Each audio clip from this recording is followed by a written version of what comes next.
السلام عليكم.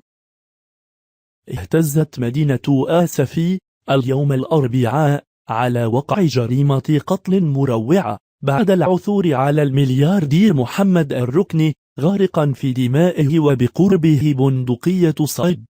وحسب مصادر محلية فإن الشرطة القضائية بآسف بتعليمات من الوكيل العام للملك باستئنافية آسفي فتحت تحقيقا معمقا في الجريمة، وخصوصا أن هناك تضارب بخصوص طريقة وفاة الضحية، إذ من المحتمل أن يكون قد وضع حدا لحياته أو أنه تعرض لإطلاق نار من البندقية المذكورة.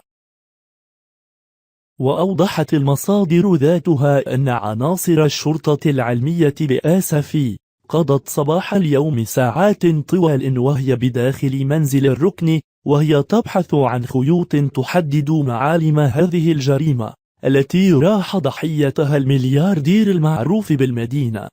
وأضافت أن مصالح الأمن ضربت طوقا أمنيا وحراسة مشددة على منزل الضحية بموازاة مع إجراء بحث دقيق ومعمق في الواقع لتحديد ملابساتها.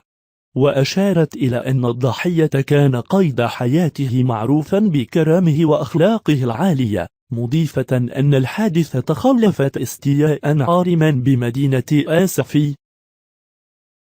وأشارت بعض المصادر المحلية أن محمد الركني كان قيد حياته متزوجا بسيدة أجنبية، وكان مؤخرا بصدد شراء أرض مع أحد أصدقائه لبناء تجزئات سكنية في المدينة.